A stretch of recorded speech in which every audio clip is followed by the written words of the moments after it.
We're going to talk today. Oh, we're recording. We're going to talk today about blockchain technology in ODR. I'll give an introduction to that. So I'll look at briefly at ODR. I'm sure you all know what ODR is very well. I'll then talk about blockchain and crypto assets.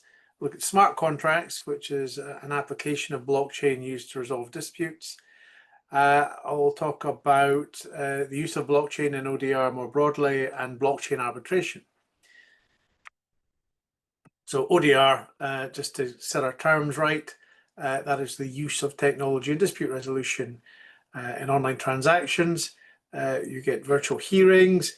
Of course, it can also, and virtual hearings have grown exponentially in more recent years. It can also mean things like online blind bidding, systems like CyberSettle, where parties use a bidding system to resolve disputes without giving away their position. We saw with COVID and the pandemic, we saw a number of these virtual platforms which had been in use, like Zoom. I'd been using Zoom for a number of years before the pandemic, but suddenly everyone's using them. And the courts and arbitrators were forced into using them and used them previously. Those types of hearings continue to evolve, and we see I've been involved with some hologram platforms, for example, very interesting, and the metaverse, which I don't think is taking off yet, but has been used, and I think in combination with holograms could lead to a situation where we get much more. I'm sorry, Brandon, do you want to share your screen? As my screen, it's not sharing? It is, but it's just really small. Do you want to share it broadly? Yes. Okay. So you have permission to do that. You're a co-host, so you should be able to do that.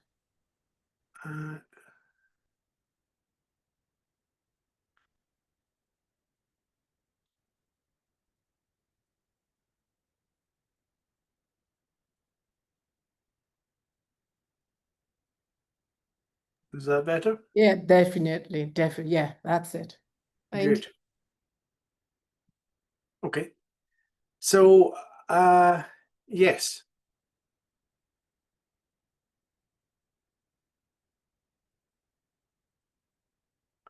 So, blockchain, what is blockchain?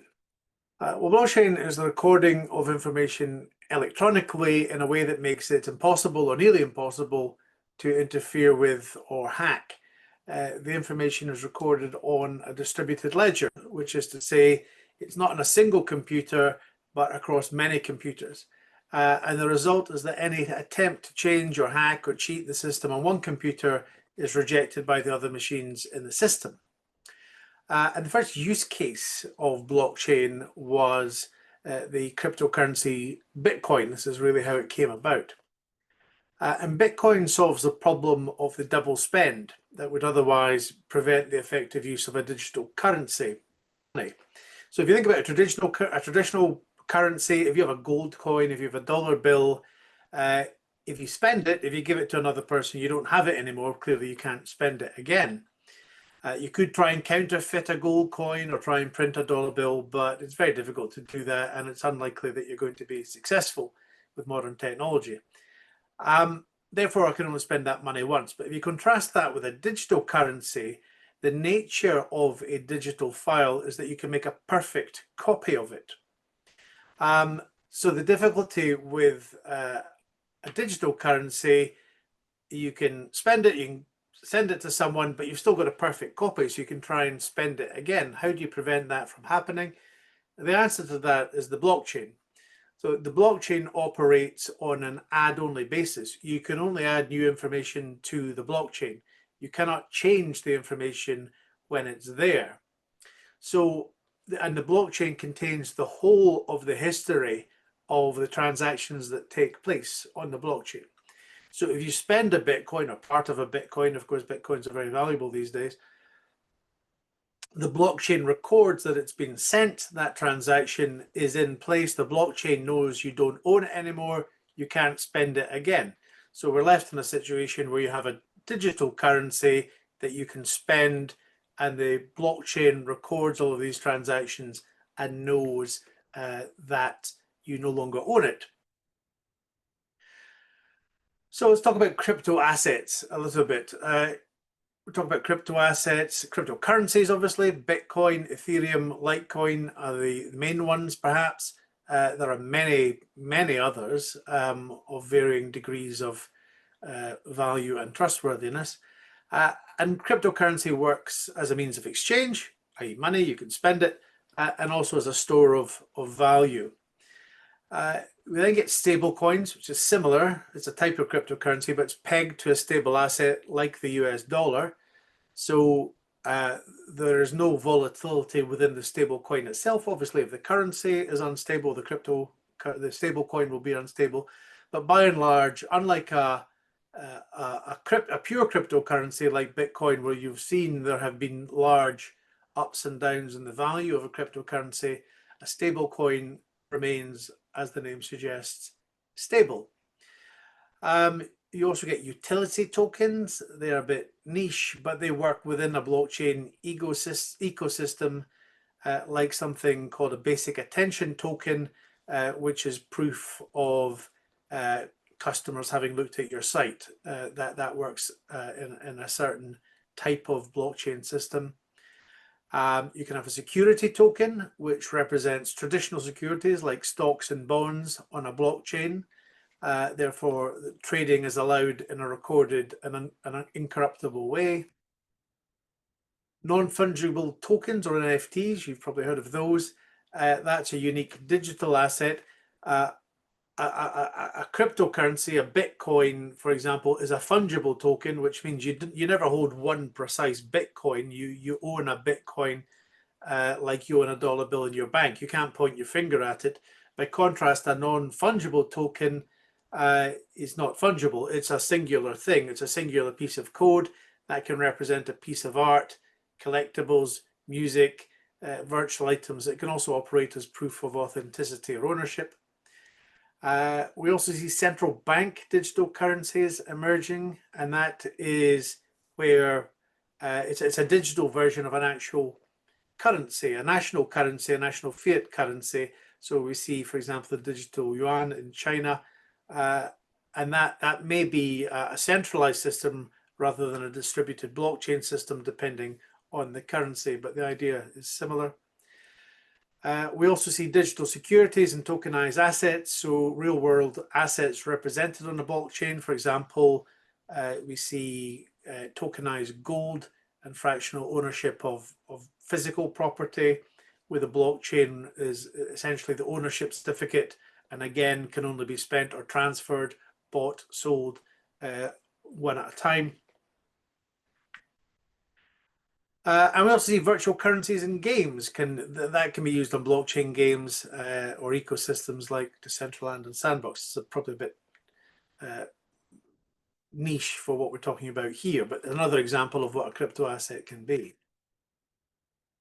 We move on to talk about smart contracts, and this is a blockchain application that has a direct effect on dispute resolution.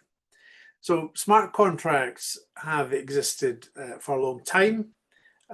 Long before the blockchain. At a basic level, a smart contract is just a self-executing contract.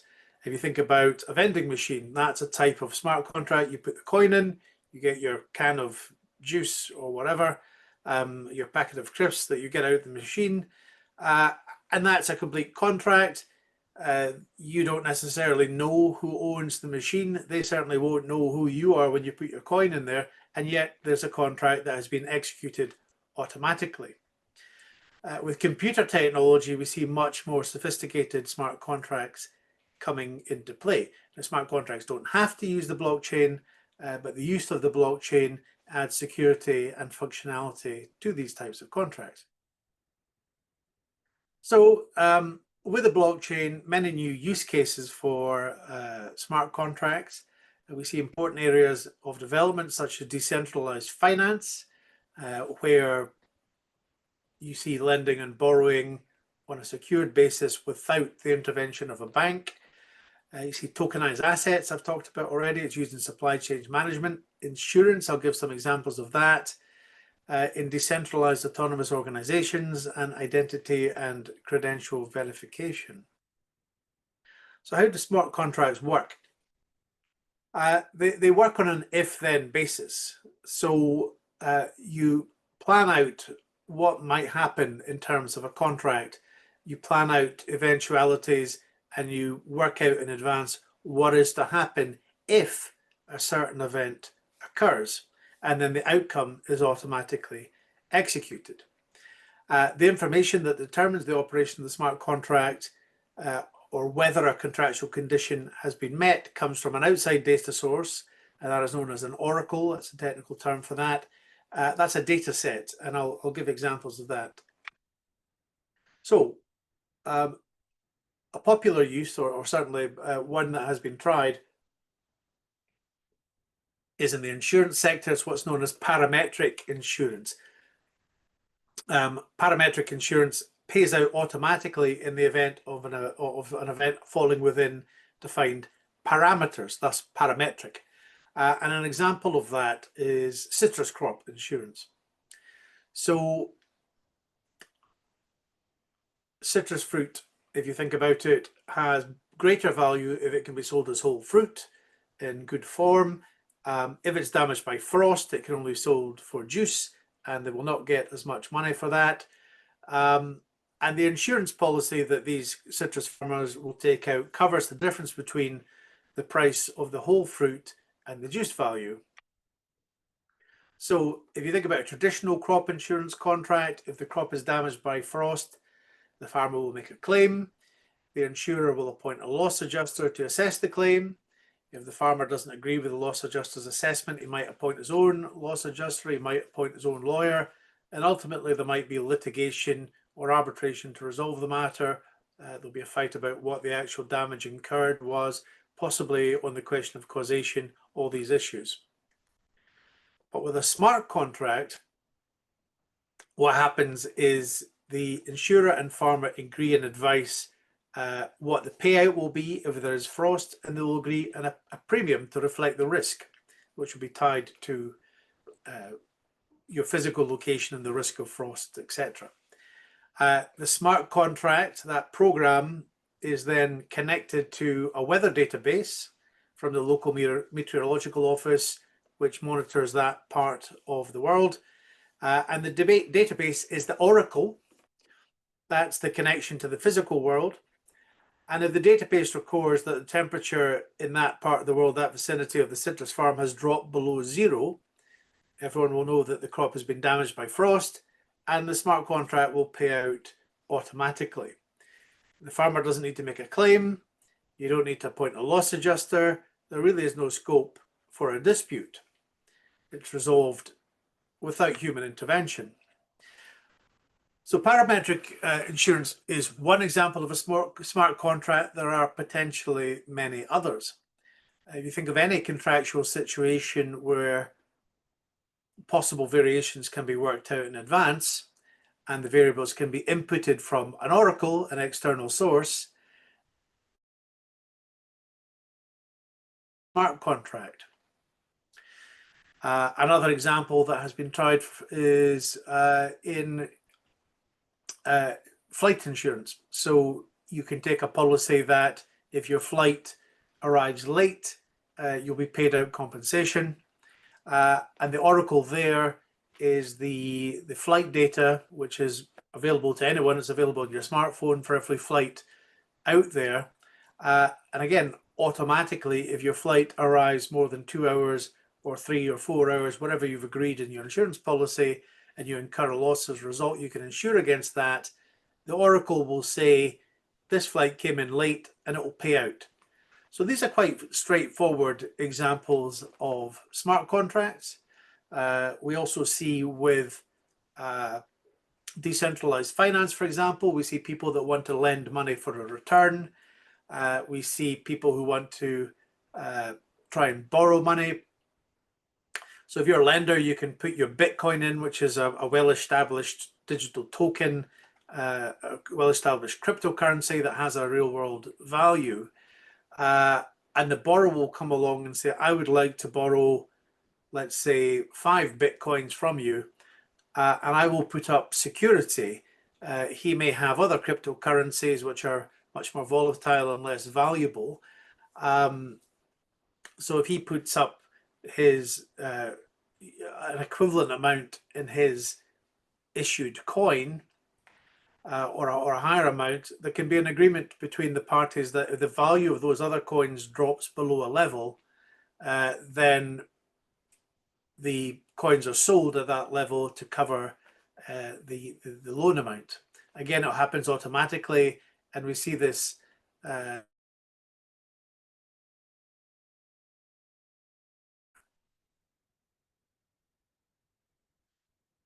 now.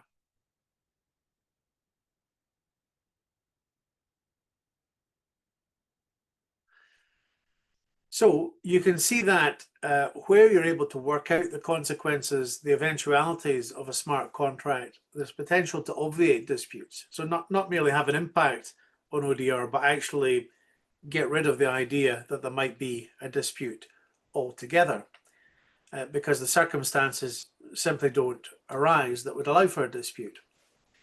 But these contracts are currently limited by the inability of computers to deal with certain types of complex legal concepts like goodwill and reasonable endeavors. It's very difficult for a computer to work out if someone has acted in accordance with an obligation of goodwill or good faith, whether they have complied with an obligation to exercise reasonable endeavors. And also because the interface with the physical world is limited at the moment.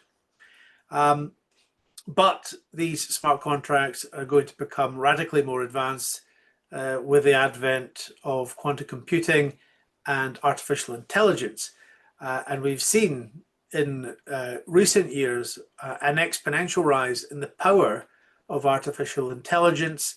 And so we can expect that smart contracts will be able to deal with much more complex situations, and they will have much more complex oracles capable of measuring and communicating real world performance, feeding that back into a contract, and it will then be a question of whether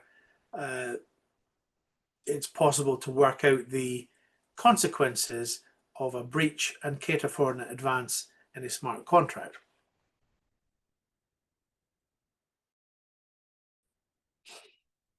So, a number of advantages of smart contracting on the blockchain: certainty of outcome, cost effectiveness, and removal of inefficiencies, if you can set up a contract to cover your particular situation.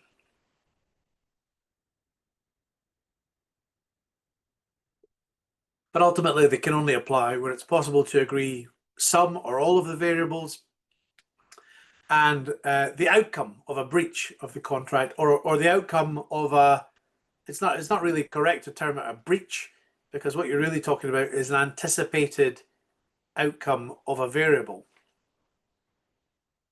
But there are difficulties, and I'll go through some of these issues with the prospect of using smart contracts more broadly.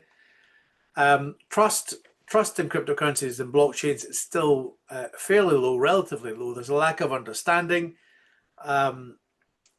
Generally, people are not going around spending cryptocurrencies, using it for their day-to-day living. There has been a lot of volatility. A lot of people have made a lot of money, but also a lot of people have lost a huge amount of money on cryptocurrencies. And there have been a number of high-profile fraud cases. I'm sure you've seen these types of cases where there have been coin issues which haven't turned out to be real, or where you've had traders who have taken a lot of money from people to invest in Bitcoin, and then, or Bitcoin or other cryptocurrencies, and then simply have disappeared with the money. And whether or not the cryptocurrency were ever purchased in the first place is hard to say. Another trust issue is that cryptocurrencies are not underpinned by physical assets and are very volatile. Unless there are stable coins, they are linked to state currencies. That obviously is also true of fiat currency, up and down in value, and sometimes quite radically. But ultimately, a state as a currency issuer has natural resources, it has its own land, and it has the continuing ability to raise taxes and give the currency stability and value. And no state likes to go bankrupt, and they will tend to avoid that if they possibly can. They don't even like to devalue, because that has a terrible effect on their credit rating. You contrast that with a cryptocurrency, it can go up and down freely with no brakes on it whatsoever. It's all a question of confidence. But of course, smart contracts don't have to use cryptocurrencies. Interface with the real world, I mentioned, is difficult. If you think of certain types of contract, I mentioned citrus crop insurance. That's pretty easy. It either goes below the freezing point or it doesn't. That's really just one variable. But if you think about, for example, a building contract, all of the different things, all of the different variables in a building contract, there are thousands. There are almost countless variables that will determine whether the building is delivered on time and on budget. And at the moment, it's unrealistic to expect a computer system to track every single variable and the outcome of that variable. At the moment, in the future, perhaps not. Interface with the real world. We have Propi, for example, Propi.com. That's good in theory, a blockchain register of all the world's property, but that does require buy-in from nation states. And if there isn't interface with existing land registries, then it's somewhat meaningless. And there are difficulties with off-chain events. So if you have money in escrow, in a cryptocurrency, or even in cash, where there's a link to the bank, an automated contract can execute the contract, it can make payment, it can release the funds, it can do all of these things. But what if it's not payment that is the consequence of the contract? What if it is the release of a physical asset, the delivery of a physical asset, some sort of implementation of an event in the real world? A computer program can't control that, or not currently in any event. So we're still some way off seeing that happen. What about coding errors? We put these smart contracts in place. Smart contracts are sometimes formed with a written traditional contract as a wrapper around a piece of code that executes part of the contract. It can also be a pure smart contract, as they say. What happens if there's an error in the code? And there have been a number of cases about that. Currently we see the tulip trading case going through the courts. Initially, the High Court in England decided that you couldn't sue a developer because they didn't owe a fiduciary duty to someone that lost out in a cryptocurrency situation. That was reversed by the Court of Appeal that found there was a serious issue to try. That case is still going through the court. So we may see that the situation is not as hopeless as some people have thought when people lose money on a crypto case. But we'll see how the courts treat it. There may be a fault in the logic of the contract. We saw with the DOA case, we saw an error in the code which allowed someone to divert $40 million from a $150 million fund by exploiting a loophole. And you have to remember that part of the motivation behind cryptocurrency,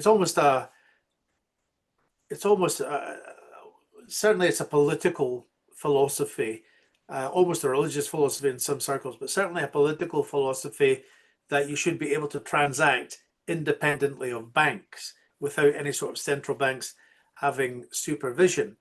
And in this particular case, even though a lot of money was diverted from the fund, the members within the fund thought that the code should not be changed. It was a feature of the code. Okay, it wasn't an intentional feature, but it was there. And therefore the money should not be returned because that would be exercising some sort of supervisory banking jurisdiction, which they were trying to get away from. But ultimately, there was enough money involved. The members did vote to reverse the transaction, and they did what they call a hard fork and changed the code, allowing them to recover the money.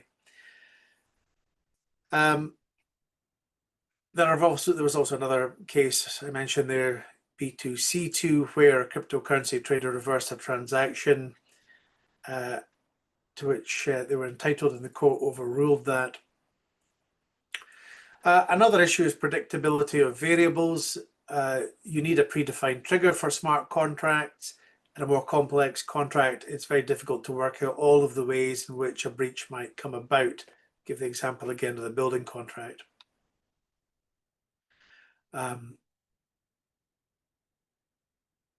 Certain codes are difficult to, certain concepts rather, are difficult to code. So the blockchain works best where there are easy to define outcomes, like a time delay, like a fall in temperature, like an asset falling below a certain value. But it's not currently possible to code more subjective ideas like reasonable endeavors or good faith. Advances in AI might alter that, but at the moment, issues that require the exercise of judgment are not very well suited to smart contracts. There's also this question of human nature, and I think this is a really interesting point to discuss around smart contracts.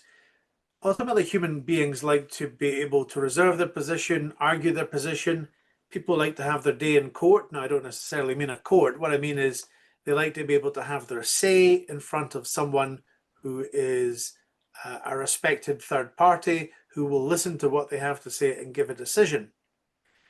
If you contrast that with an automated dispute process using, whether it's using blockchain or AI or a combination of these things, if you feed all the information into the machine and 2 seconds later it gives you a decision, you win and you lose.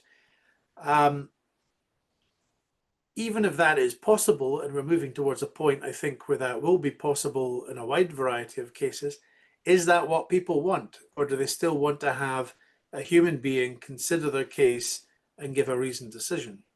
We'll see. In the future, we may find that the efficiency of an automated process changes people's mindsets. But at the moment, I don't think we're there. Certainly not for higher value cases. So when we talk about dispute resolution, in a pure smart contract situation in the blockchain, there is no need for a dispute resolution mechanism because you plan out everything that could happen under that contract, and either it happens or it doesn't. And all the eventualities and the consequences of an eventuality are planned. So there's no dispute because everything's, even the consequences of what we would normally regard as a breach. Very much as we do at the moment in building contracts, for example, with liquidated damages. We agree in advance, if you're late by a week, we'll get this much money. If you're late by a month, we'll get this much money. It's that kind of scenario, but you're doing it with the whole range of potential breaches across a whole range of contracts.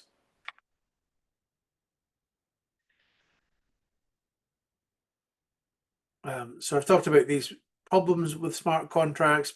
Many of these, I think, will be overcome in the future.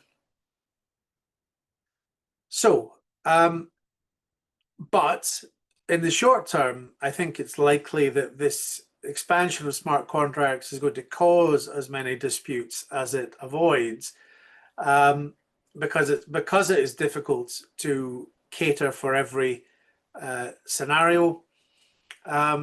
And I think arbitration is well suited to resolving these disputes that do arise under smart contracts, particularly where ODR is used. Jurisdiction issues quite easily addressed by arbitration. It also provides confidentiality, depending which seat you're in. Obviously, some seats prefer openness. Some seats, such as Scotland, where I'm based, we have very strict confidentiality. And arbitration also provides the system of international enforceability. I should say that on-chain outcomes of a dispute process also provide international enforceability because it's done automatically within that environment. So it doesn't really matter where you are.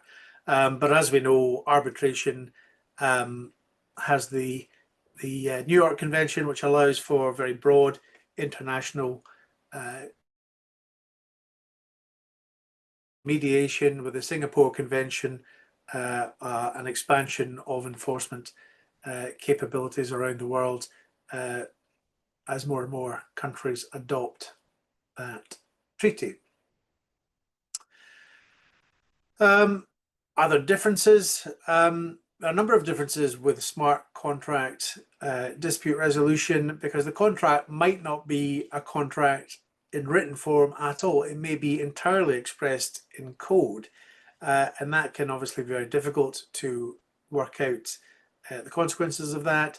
So you need to give consideration on how you also need to give consideration as to how on-chain remedies are implemented. That is to say, remedies where money is simply transferred about a blockchain rather than having to go to an asset outside of the blockchain environment.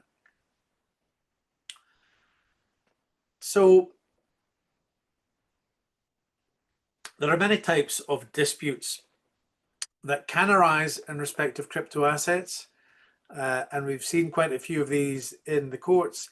So ownership disputes we see, loss of crypto wallets. If you're familiar with crypto assets and crypto coins, you'll know that your private key is held in a crypto wallet, and if you lose that, you lose access. And we know of many cases of people who have lost access to very large sums of crypto assets because they can't find the login details for their wallet, their own password. Inheritance and divorce disputes. What happens if we know that someone has a lot of cryptocurrency, but it's inaccessible because that person has died or refuses to give his key? We also see exchange-related disputes. I've certainly arbitrated some of these where funds are frozen in an account. You may then see the value of the cryptocurrency drop before the funds are released again. What happens to that drop in value? Can that be recovered? If there's been a delayed transaction, similar outcome. Bugs and ambiguity in code, I mentioned. How do you deal with that? Initial coin offerings, ICOs, and investment disputes, another area for disputes. I've arbitrated some of these disputes where there's been a problem with issuing a coin, and that has led to losses. And the usual fraud, theft, and hacking, which we deal with in all kinds of commercial cases. This environment is no different. Crypto assets and smart contracts have, for a while, certainly their status was debated, and I think it is fair to say that their status is different in different parts of the world. In England, certainly the courts were very quick in cooperation with the UK government to say that crypto assets were simply another form of property. I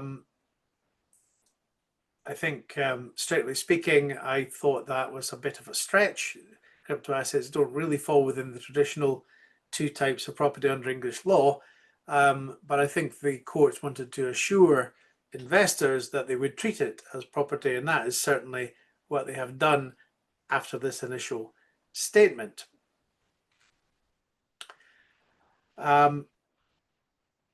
So this LawTech UK on smart contracts made a number of observations about the nature of smart contracts. I would recommend their document to you to have a read if you're interested in this area.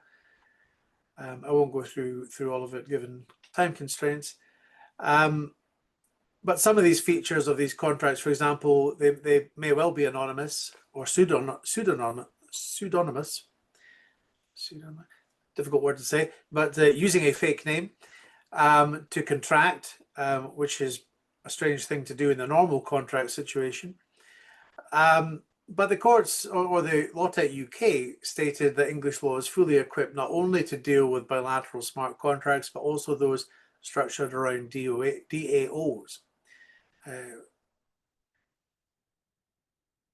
They were flexible on what the question of signed or in writing means, and they found that in principle a requirement of a signature can be met using a private key to authenticate a document.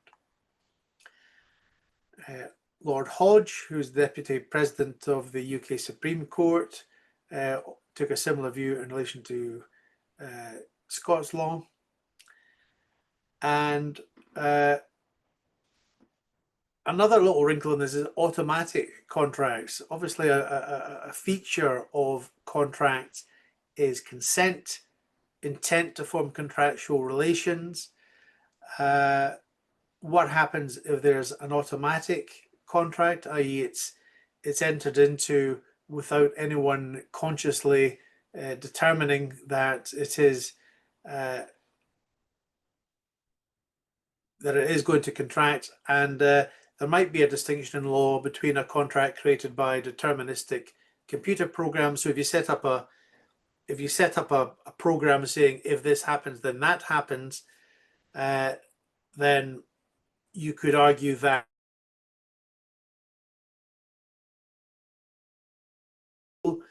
what about a situation if you have an AI system with its own mind, effectively? Is that a contract in the usual sense? These are questions that we may see determined by the court in due course. So there are some alternatives to arbitration. Kleros is an interesting example. You may wish to look at their website and see what they're doing there, but that's a form of online dispute resolution which is very non-traditional. It uses a jury system and gets its results using what they call the wisdom of the masses. Basically, the majority determines the issue, which is the same, of course, in normal arbitration, but they could refer to it in crowdsourced justice. So what happens is that your Kleros blockchain token holders bid a number of their tokens to take part in a process as a juror. They're selected randomly. So instead of parties picking their arbitrators, these jurors are picked randomly. They then decide the case. If they don't confer with their fellow jurors, they decide the case. And if their decision is coherent, which is to say in accordance with the majority, then they will increase their stake, because any incoherent juror will lose a part of their stake, and that will go into the pot, which is then divided up with the coherent jurors.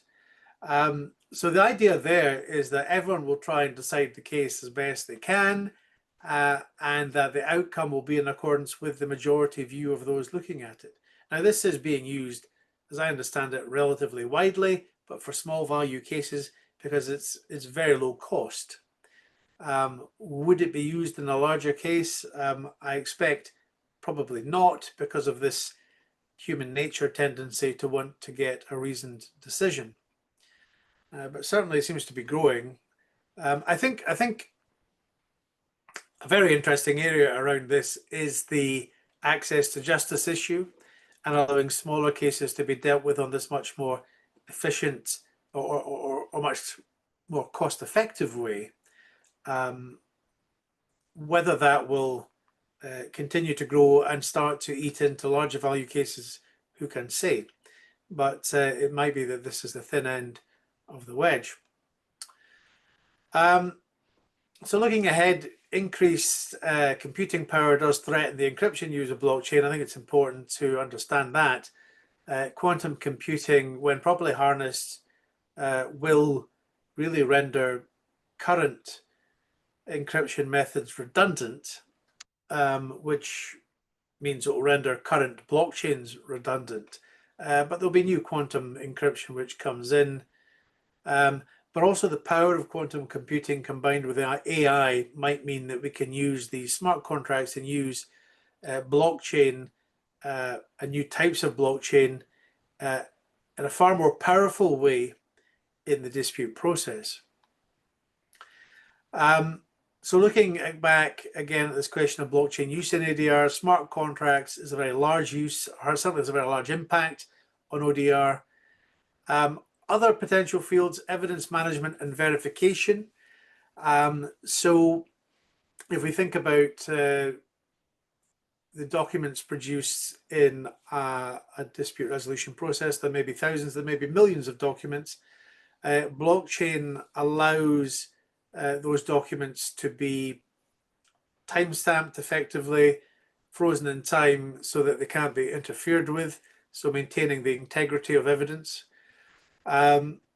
There are blockchain arbitrations platforms, as I mentioned. Kleros is one. There are others. And also potentially blockchain enforcement, where funds are held in escrow on a blockchain, and then enforcement is simply then a question of those funds being released by whoever has authority to do that, and it may well be that the tribunal has authority to do that depending on the rules adopted. And we do see there have been a number of sets of rules. The digital dispute rules, for example, which have been produced in England and Wales, but can be used quite easily in other places simply by replacing the seat. So, in conclusion, blockchain and smart contracts, they're being used now quite widely, and their use will continue to grow in dispute resolution and dispute avoidance. Currently, smart contracts, their applicability is restricted by limitations of coding, but that is likely to be overcome in the future, perhaps by integrating artificial intelligence solutions, and blockchain applications in the broader sense will continue to develop. So, I'm quite happy to take questions and discuss that. Thank you so much, Brandon. That was great. We have a few questions already. I think Bob started the conversation. Bob, do you want to go ahead? And I just added my comments to what you had, because I had something similar, apart from the fact that it looks like ODR and smart contract will be for small value claims, from what I hear, based on all of the disadvantages. But I think I'll yield the floor to Bob, and based on the question you have in the chat box. Thank you, Bob. Sure. I put a few questions in because I've looked at this before in developing AI stuff for next level mediation. So I think you really addressed the lack of flexibility issue in smart contracts, and there's a lot of stuff that might be left to human interpretation, and I think that's kind of well known. But the other issue is, in my mind, is enforceability across jurisdictions, and that seems, in my, at least my own research, that that's a limitation in smart contracts right now. What's your opinion?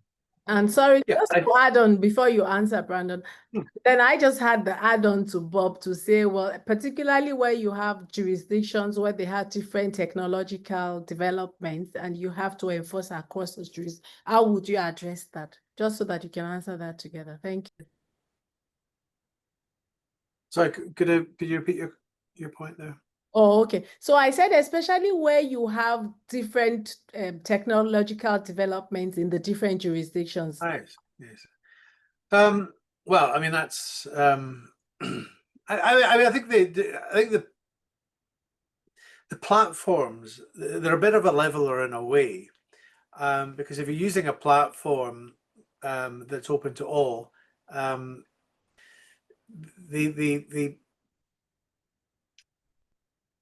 is the platform that goes across the jurisdictions. So I mean the technological differences tend to be more in things like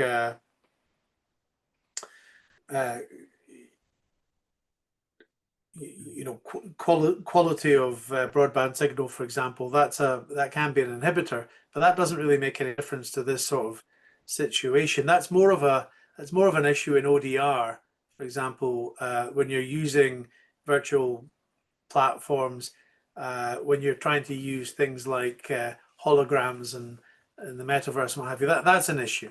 But I think for smart contracts, that's less of an issue, because they tend to be on a platform, and as long as you've got a computer and an internet connection, you can use it on a fairly level basis. I think with the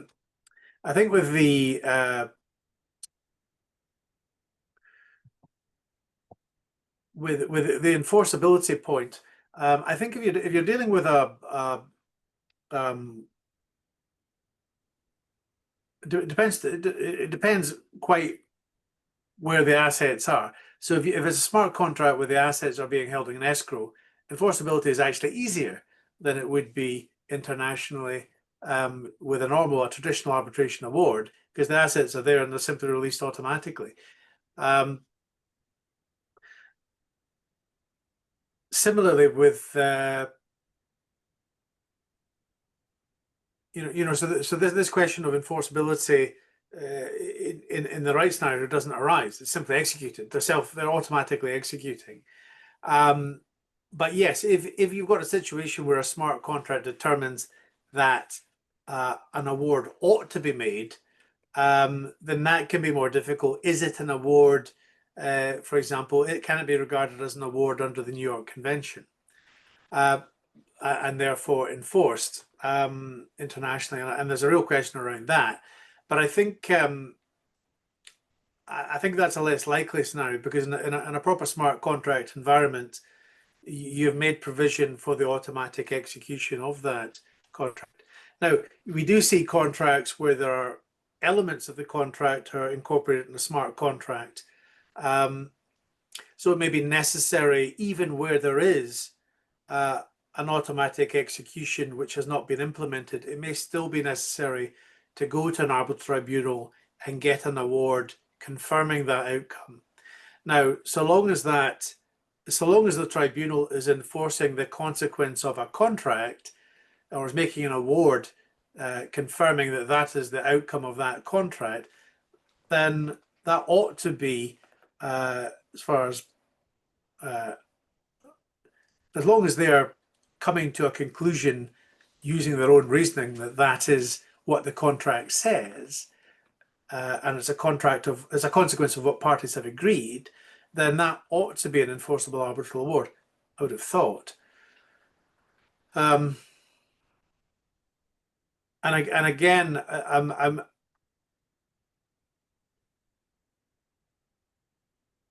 yeah. So I think another aspect of that is the second point in the chat about opaque reasoning. I think there's two answers to that. The first is if you are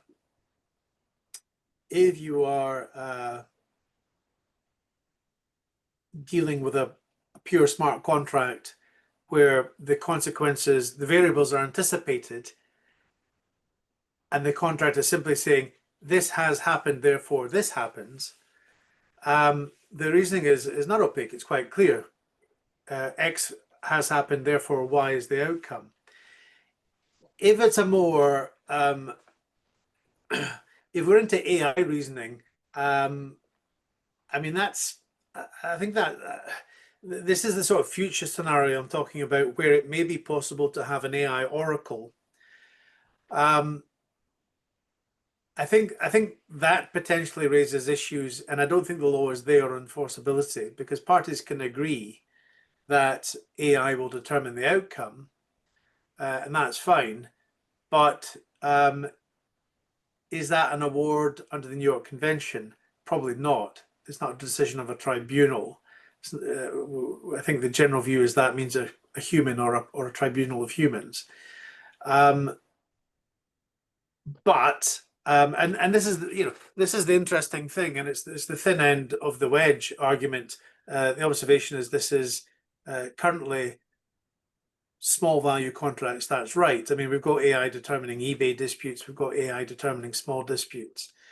What that means is that disputes that would not currently be determined because of the cost implications if parties had to go to a traditional lawyer are being determined.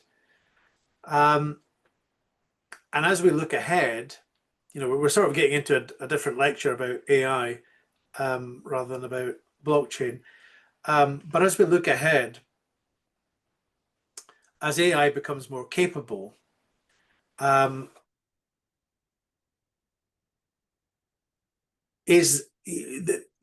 are a lot of disputes just now which simply go nowhere, where justice is denied because parties can't afford to litigate or arbitrate. That's a fact. There is this gray area. The small claims stuff is dealt with either by AI or because you've got a small claims court where you can just turn up and a judge will deal with it. But they will only deal with disputes up to a certain level in most jurisdictions. And then you've got the larger disputes where there's a lot of money at stake and people have got the money to pay lawyers, and that's fine.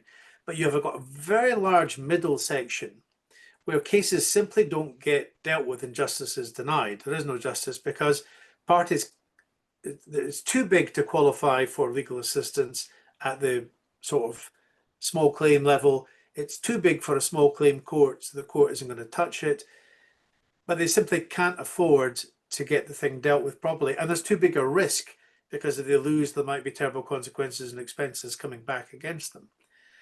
And this is, I think, an area where AI and this type of technology might offer a way forward, because it will give an outcome.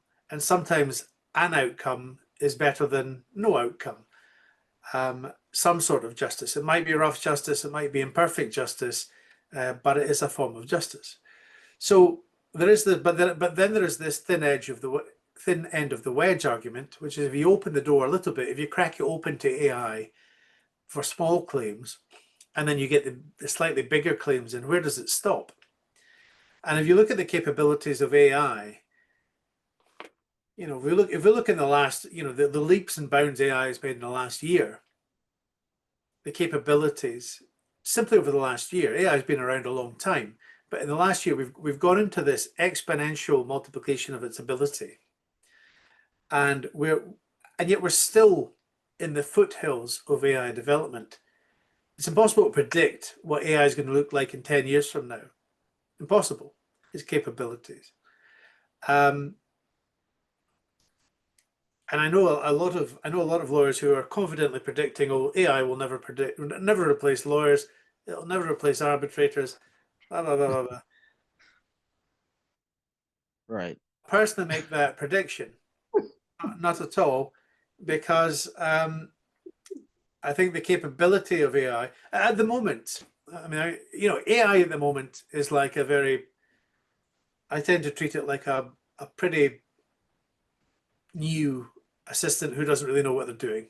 I think if you treat it like that, it's pretty safe. It'll go off and research a bunch of stuff. It'll come back with a bunch of stuff, some of which is quite good and some of which terrible, and some of which is made up. So you've got a slightly not just an assistant who's not very good, but one that's a bit dangerous. And we've seen many lawyers being caught out in court because they've directly quoted ChatGPT or whatever, and that was very foolish of them.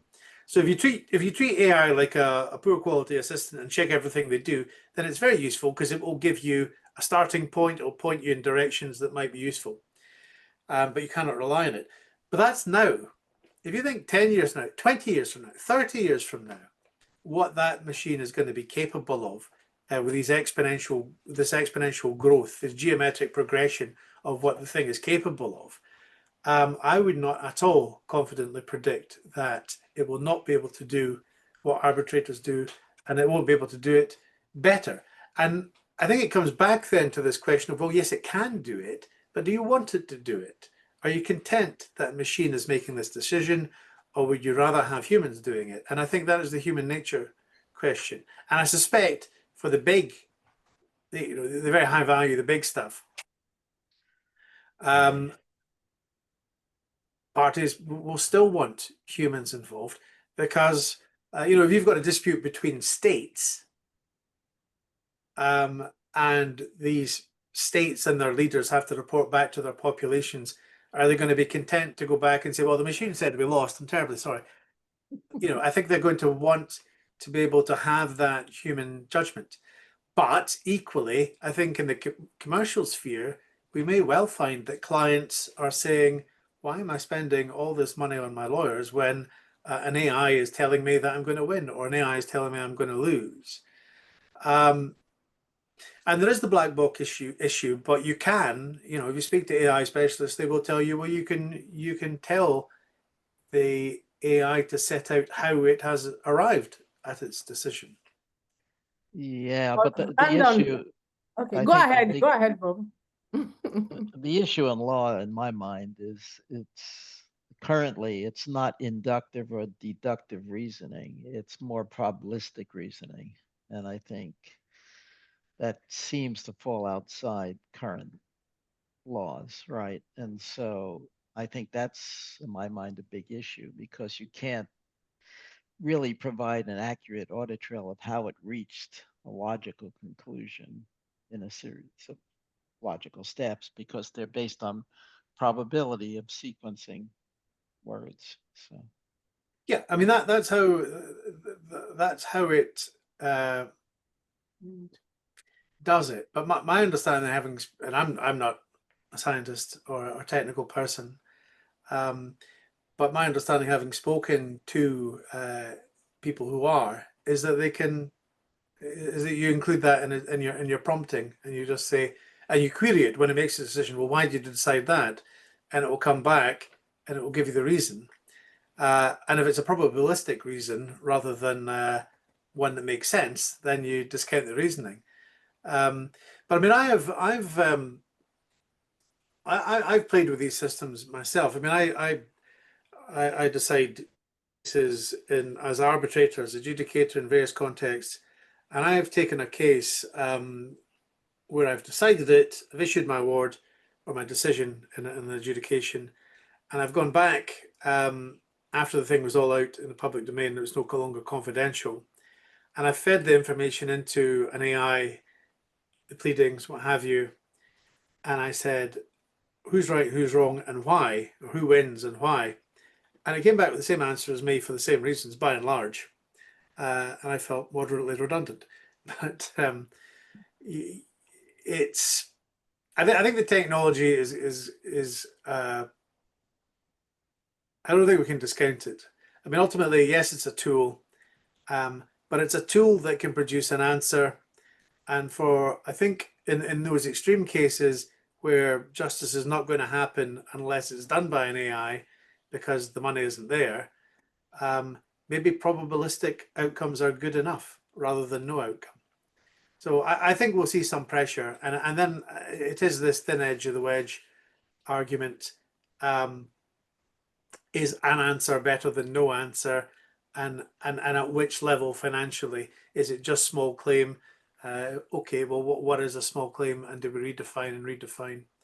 So I don't know because nobody knows, but it will be interesting to see how things develop, and I would not make any predictions about what things are going to look like in 20 years with the current rate of progress in technology, because we'll all be wrong. yeah, Great. well, Thank you so much, Brandon. Bob, do you want to go on? But I just wanted to say that the tool cannot be held liable anyway, because you say, okay, they go back to their country and say, probably why they say that is because they don't want to go back and say AI said so, because they really can't hold AI accountable, just like Bob has said, or even liable. So I guess maybe that's why we human beings would just rather continue that we use humans. yeah, by the way, I agree with Brandon. I integrated AI into the online dispute resolution stuff in 2022, right? And so there's been, and I always suggest the human stays in the loop and treating AI as an assistant or a second opinion is okay. But to completely depend on it automatically, I think is too high of a risk. So Definitely. because of the way large language models are designed. And I told you the last time I presented, my first experience with AI was in 1966 when I was at MIT, right? So this is not new stuff. Well, I think we lost Brandon for a bit. Yeah, he might have. He'll probably get in. And I was just going to say thank you to him because our 1 hour is off, and I want Okay. we want to respect everybody's time. But maybe we should give 1 minute and see if he comes back in so we can say proper thank you to him. Oh, that's interesting. Well, it looks like we lost him. Let's see if he can come back in. Oops. Oh, well, he's not here. So what do we do now? Say thank you to in absentia. Good idea. This is interesting. But I think it's been a very interesting and enlightening session. It's been able to at least add more to our knowledge about, okay, is he back? No, he's not. Oh, oh, I don't know, probably he's having difficulties getting in back. I don't know why. Okay, that's him now. Okay, so he's coming back in. Is he back in? Yes, he's back in now. Hi, Oh. Brandon. You're He's muted. on. Yes, he's on now. You're muted, Brandon. Hello. Okay. Sorry, I don't know what happened there. Well, that's part of why we cannot depend totally on technology, just like indeed. what Bob said. That's why we Right. cannot. Okay, so we're just going to round off because we want to respect everybody's time. Our sessions are usually 1 hour and we're a few minutes over that hour, but we just want to say a very big thank you to you on behalf of the Advisory Board of ODI Africa Network. Thank you for accepting to be our guest today and for teaching us about blockchain and ODI contracts. Well, we will see how AI evolves, but we know, and maybe we want to believe that we will continue to be relevant and that we will not be made redundant by AI and all of its. We will continue to take and use AI as a tool and expect that we get better with it. Thank you very much. Well, thank you very much for my pleasure. Thank you. Thank you, everyone. And thanks. Thank you, Bob, for always. And thank you, everyone who has attended. We do not take it for granted that you are here. Enjoy the rest of your morning, afternoon, or evening. Thank you. Bye. Bye. Bye. Bye-bye.